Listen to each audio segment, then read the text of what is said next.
G'day, Steve Morgan from Fishing Media and ABT for another Tackle Fridays. Man, this week has come around really, really quickly. Only last Friday, it was the practice day for the Malakuta Bream event, and what a great event that was.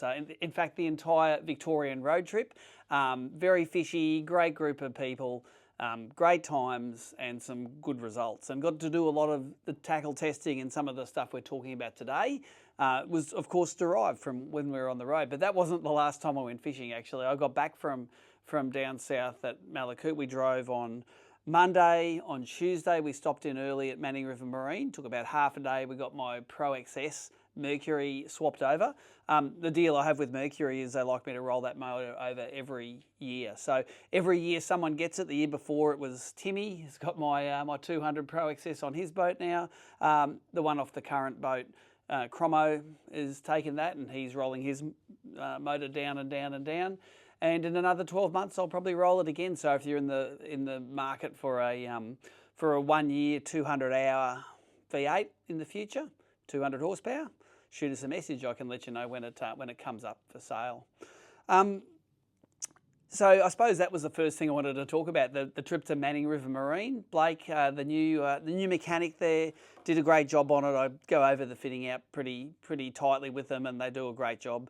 But also, when you're killing time at Manning River Marine, man, it's a terrible place to kill time because there's so much cool stuff on the walls and in the shop. And I suppose you'd be interested in what did I buy from Manning River Marine. I bought that stuff there, and let me show you what it is, because that's one of the stories for this afternoon. So what I bought from Manning River Marine, I know I bought lots of cicadas recently in the soft shells, but I'm a real sucker in real clear water for these tiny ones, the little Tiemcos. These ones are the tiny cicada. They've got a very soft wing to them. They fold back, of course, when you cast. They throw very nicely on light spin tackle. And sometimes the bream just love a smaller cicada. So I bought 3 of those guys in all the natural sort of black, dark green colours. And that was my first purchase. Second purchase, of course, I always grab a handful of these. These are the Van Fuke Magic Beak worm hooks. These are the ones that I use on my 50mm Ecogear Aquas. What were they selling for? $7.95 a pack. So, you know, that's probably the year's worth for me, sitting right there. Those guys. Chris is a tournament guy. He's got all of the stuff tournament guys need sitting on the shelf. So that was the next purchase, some of those. But what I bought, and this is, you probably wouldn't suspect this, I bought myself a handful of the Pros factory jigs. So if you're a bass guy, you know all about these. And if you're not a bass guy, I'll tell you about these. These are a brand that Tommy Slater brought in originally, and you could buy them off Tommy. And especially when the real jig craze was happening down at Glenbourne and St Clair and those New South Wales lakes, everyone had these tied on. And at the time, they were basically one of the few locally available but imported jigs you could get. Now, what happened is Tom's gone on to other things, and he sort of handed that importation, that business side of it, to Chris Hickson and the guys at Manning River Marine. Chris took all of his stock, but I don't think he's been able to get an order out since. He was telling me that couldn't get an order, and basically what he has on the wall, and he has got a significant amount of these on the wall, that's all they got left. So if you're a real lover of those, of the Pros factory jigs, give Chris a call. He can probably sort you out. I've got these ones here, are mainly in 1/2 ounce configuration, which is the ones that I like fishing. I've got a couple in 5/8 ounce. They will go to the bass kit. So when I'm doing the bass tour this year and I have a jig bite, I've actually got what I want. At the moment, I suppose my jig kit's made up of one of everything to try, and I don't really know what I like, but I know that when I fished those ones, I was catching limits, and it was pretty cool. Other interesting things that happened in Vic, you may have seen a photo or two that included a prototype Daiwa baitcaster, and I talked to Braden, the guys at Daiwa, and they said, yeah, it's cool to show this on Tackle Fridays.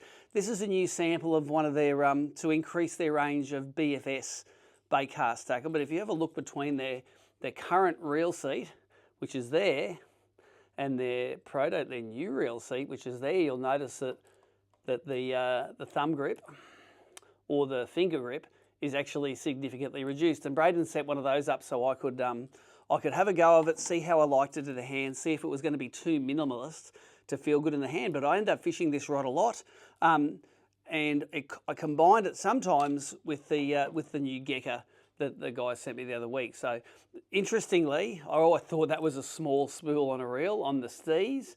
On the Gecko, it's even smaller, so that's full of 5-pound fluorocarbon right there. Tiny spool on that thing. And I probably didn't use it exactly what it was designed to be used for. I actually threw on this rod, I wanted the longer, softer rod, the heavier fluorocarbon, and I wanted to throw the bigger 65mm crank of crabs on it. And it accounted for a really important upgrade at the end of day one at Gippsland. I got a 38cm fish off the famous Ramp of Death. And it was the biggest fish that I caught actually in Victoria the whole time. So that came on the baitcaster reel with the big crab. And as I say now, big crabs, big fish, that big 65mm crab. So there you go. There's a bit of a sneak peek what's coming out from Daiwa. The guy said I could show that here this afternoon, and I really like it.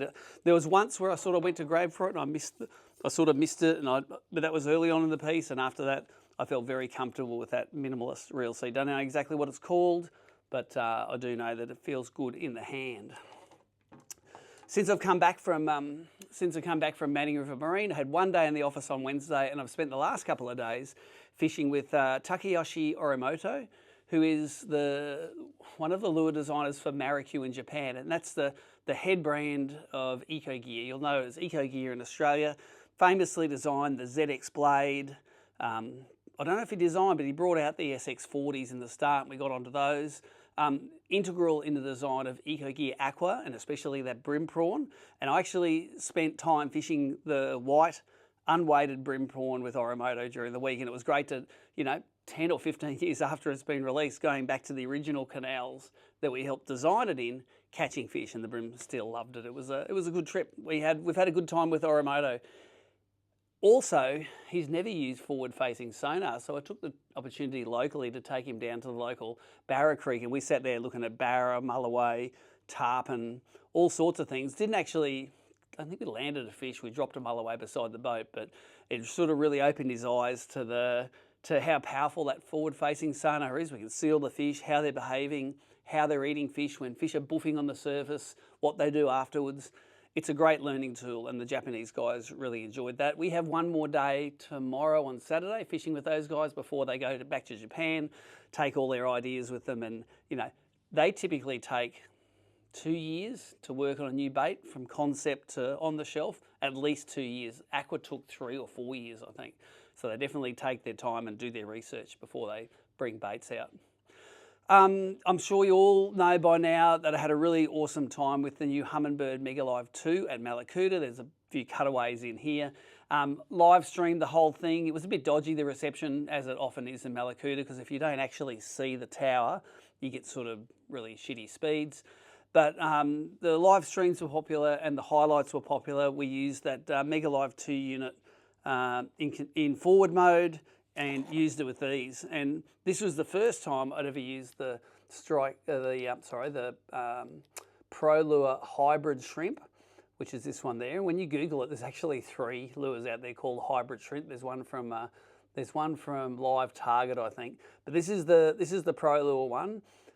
Really enjoyed the fact that I could slow roll that on the 2-pound line. It's got 2 trebles on it. It's got 2 of the decoy trebles there, and it would hook up really, really well. And the brim, they wanted to kill it when they saw it. It was fantastic. The natural colours were good. The greens, the browns, didn't matter if it had stripes or not. They ate it. And actually, they've got Manning River Marine price tags on. I did buy those from Manning River Marine on the way back as well. So if you haven't got one of these in your box, it may be only a specialised thing. Maybe it's only good for scoping, but the guys at Pro Lure reckon it's good for throwing around snags and all sorts of brim stuff. But for that mid-water scoping stuff, it was amazing. Subsequent, I think a lot of the Humminbird dealers saw all the footage, and Sean Clancy put together some of the footage that we took during that Malakuta event at their dealer training this week. And I know that Timmy and Mick Horn have been to that dealer training, showing all the Humminbird dealers the new Mega Live 2. And a lot of people have messaged me since. They said, look, is it legit? I said, you watched the live stream. If I can see a lure that size on 2-pound line, 60, 70, 80 feet away and use it to catch fish, then it's legit. And as I tell everybody, all of the major brands now have their top level live sonar units are pretty good for fishing and catching anything you like. So it's not a hindrance now if you've got a Humminbird or a Lowrance, and of course the market leader Garmin, you can use them all to catch fish. And I have now all 3 of them on my boat. I have an Active Target 2, at the transom looking sideways when I'm doing my pre-fishing, my scouting, and I've got the Garmin Live and the Mega Live 2 on the front. So so you'll see a lot of that moving forward. I have a couple of options now what I can incorporate in my live stream. The Humminbird mapping is really good. I've got the opportunity to say run maps as I'm running around so that the viewers can see where I'm fishing and all that sort of stuff. So there's some cool innovations that are going to come. That's nearly it for Tackle Fridays. Apart from the fact, I want to talk to you about this. This is something that I can't remember who told me about it, but this is if you live in a place where mozzies get you, you're going to want one of these things. This is called a Thermacell. And I had to Google it when someone told me about it, but I went out and tried one. You can buy a starter Thermacell. There's a few different versions of them, but this is a lithium battery powered Thermacell that's designed to repel insects. And I don't really get affected that much by mozzies, but some of the places I fish, they're pretty savage and you're breathing them in and it's terrible. And of course, Nicole, who I fish the Barra tour with, anything which has got wings and flies around, she thinks it's got a chainsaw on its nose and bites her. So there's two elements to this. There's an element which heats up, and then there's these little canisters which have fluid which wicks up, gets heated up by the element at the top, and it sort of aerosolizes the mosquito deterrent. And I'll tell you, this thing works amazingly. The first time I actually put it on the boat, put the boat in, jumped on, I got to my spot, and I go, oh, I don't even need to turn that Thermacell on because there's no mozzies here. So I turned it off.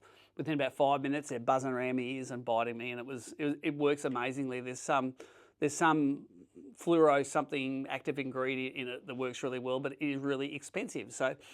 So you buy a canister like this, which is full, gives you about 3 trips, 3 long night trips worth of coverage for the mozzies, and they cost about 30 something bucks. So for me, it sort of costs $10 a trip to go out and stay away from mozzies. Now, for some people, it's like, hell yeah, it's worth not paying that money to not get bitten and not maybe to get Ross River fever or not get the itching and the irritation. But hints for Thermacell. First, make sure it's always charged. You charge it with a little, there's a USB cable you put in there and it gets charged. You can buy these from BCF, from Bunnings. But secondly, they come with a little lid on them. So these are expensive, as I said. And that one's had about a trip and a half, that one. They come in with this little lid. So when you finish, make sure you put that little lid on and put that away to keep it. Because I had one of these sitting in the boat, and as I came home, it rolled over. And when I got back, I looked at my magic expensive fluid. It was all gone, all evaporated on the floor of the boat. These things cost about $80, and that comes with a small one of these with not much fluid in it. I've been through probably 4 or 5 of these now. I use it all the time when I'm night fishing, and it's always going to be a part of my boat from now on. You just turn it like that, beep, beep, beep, turns on, give it about 10 minutes, place that anywhere in the boat, and it's just freaking magic. You don't get bitten anymore. Got nothing to do with Thermacell. These things just work. And if you get annoyed by mozzies, that may be the solution for you. That's Tackle Fridays. See you next week from Barraland. It's Barra next week.